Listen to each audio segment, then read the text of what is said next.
प्यारे बच्चों, आज का अपना टॉपिक होगा फ्यूचर परफेक्ट टेंस, यानी फ्यूचर टेंस का तीसरा भाग आज हम पढ़ेंगे।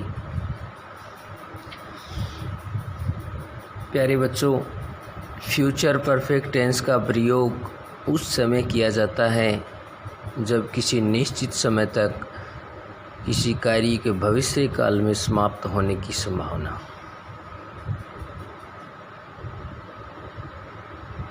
यहाँ यह कल्पना की जाती है कि भविष्य में दिए गए समय तक कार्य पूरा हो चुकेगा।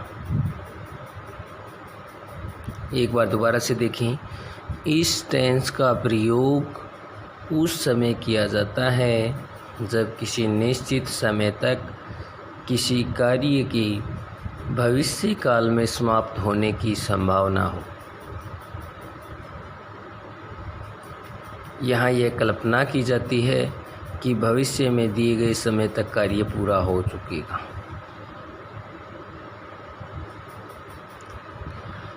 इसकी हिंदी पहचान क्या होगी?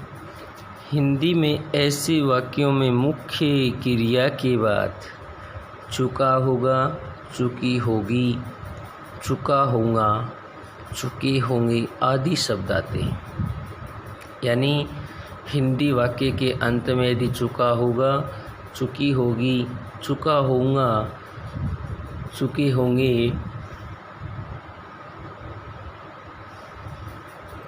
आदि शब्द आते हैं तो वह वाक्य फ्यूचर परफेक्ट टेंस का माना जाएगा। ठीक है,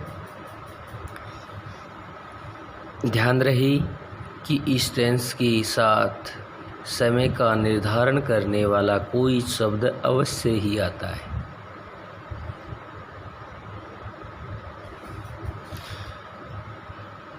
बाय या बाय द एंड ऑफ के साथ भविष्य में समय का प्रयोग होता है।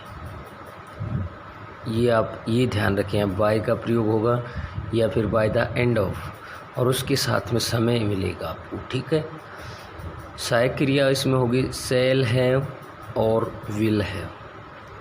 हेल्पिंग वर्ब इसमें क्या होगी? शैल हैव और विल हैव।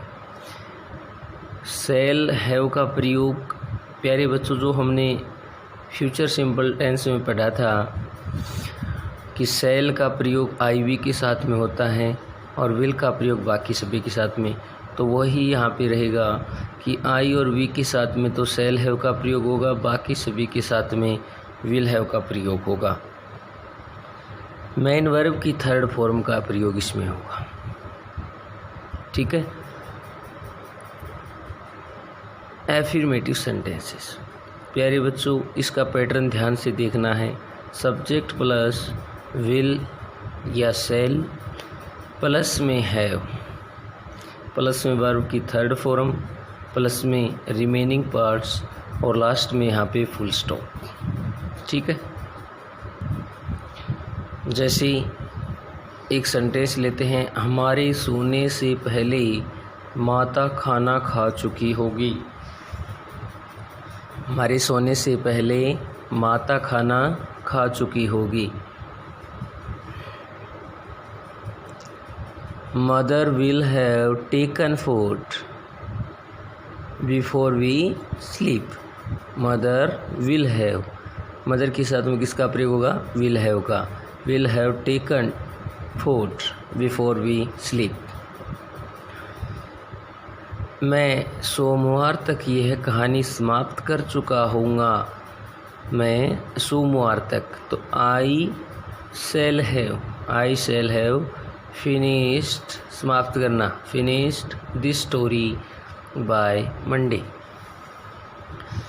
यदि एक ही वाक्य में भविष्य में दो कामों का होना पाया जाए तो पहले होने वाले काम के लिए विल हैव या शैल हैव और मुख्य वर्ब की थर्ड फॉर्म का प्रयोग करते हैं। दूसरे काम के लिए सब्जेक्ट के अनुसार पर्सन, सब्जेक्ट के अनुसार प्रेजेंट इंडेफिनिट टेंस की वर्ब का प्रयोग करते हैं। ठीक है, ये दोबारा से देख लें।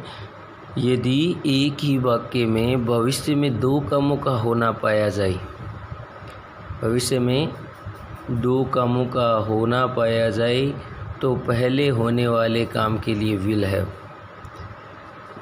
या शैल हैव और मुख्य वर्ब की थर्ड फॉर्म का प्रयोग करते हैं, और बाद में जो काम होता है उसके लिए इंडेफिनिट टेंस यानी प्रेजेंट इंडेफिनिट टेंस का प्रयोग करते हैं।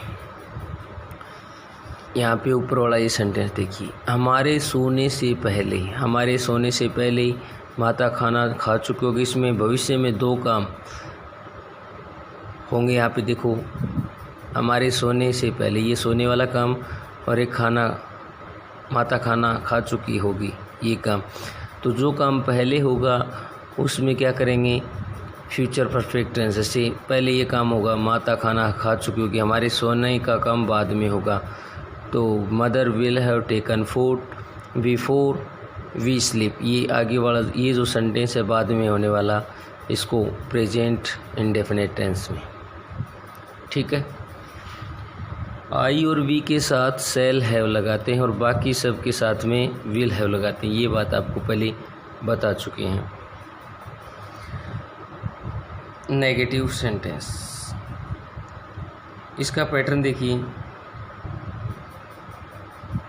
सब्जेक्ट प्लस शैल या विल प्लस में नोट प्लस में हैव प्लस में वर्ब की थर्ड फॉर्म और प्लस में रिमेनिंग पार्ट। आपको नेगेटिव सेंटेंस में ध्यान क्या रखना है कि नोट का प्रयोग शैल हैव और विल हैव के बीच में होगा। जैसे यहाँ पे शैल या विल प्लस में नोट और प्लस में हैव।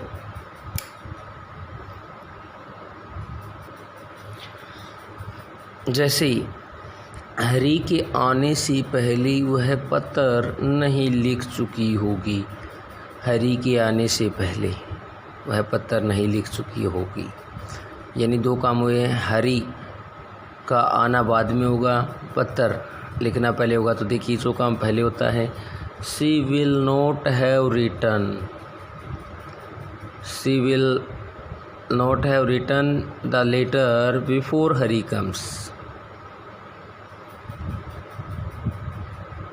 ठीक है। अध्यापक के आने से पहले मैंने अपना काम समाप्त नहीं किया होगा, I shall not have finished my work before the teacher comes, ठीक है। इस प्रकार से आपको करना है। नेगेटिव वाक्यों में आपको ध्यान ये रखना, विल या शैल के बाद में नोट लगाना, ये बात आपको पहले बता चुके हैं।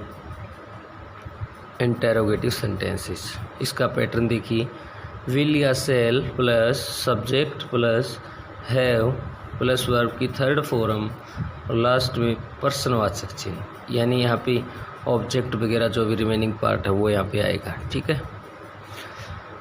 तो इंटेरोगेटिव सेंटेंस में भी आपको ये ध्यान रखना है कि विल या शैल पहले आएगा, उसके बाद में सब्जेक्ट, उसके बाद में है।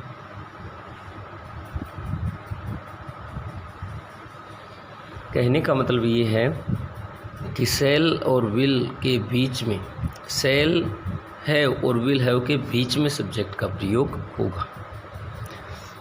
क्या 7 बजने से पहले लड़के मैच खेल चुके होंगे, तो विल द बॉयज, यानी विल हैव का प्रयोग यहाँ पे हुआ, तो विल हैव के बीच में subject, will the boys have played the match before it is 7। वर्षा होने से पहले वह कहाँ जा चुका होगा, यदि इस प्रकार से सेंटेंस है, यानी पर्सन सूचक शब्द सेंटेंस के बीच में है, तो ये जो पैटर्न है, इसी पैटर्न में यहाँ पे हम WH लगा देंगे। क्या लगा देंगे? WH, और बाकी कोई बदलाव नहीं करना है। यदि सेंटेंस इंटेरोगेटिव नेगेटिव है तो भी इसमें कोई बदलाव नहीं करना है। इसमें यहाँ पे विल या शैल प्लस सब्जेक्ट, यहाँ पे क्या लगा देंगे? नोट लगा देंगे। केवल ये बदलाव आपको करना है और बाकी पैटर्न है वो सेम रहेगा। Where will he have gone before it rains, क्या मुकेश कल शाम तक यह कहानी पूरी नहीं कर चुकेगा? Will Mukesh not have completed the story by tomorrow evening. ठीक है, इसमें ज़्यादा कोई सोचने की आवश्यकता नहीं है। अगर आपको पैटर्न अच्छे से याद है तो आप कर सकते हो। ये इंटरोगेटिव सेंटेंसेज में विल या सेल सबसे पहले लगाते हैं, ये बात आपको पहले बता चुके हैं। अगर वाक्य के बीच में प्रश्नवाचक शब्द दिया हो तो सबसे पहले उसकी अंग्रेजी, फिर विल या सेल, फिर कर्ता और फिर हैव के साथ वर्ब की थर्ड फॉर्म में लगाते हैं।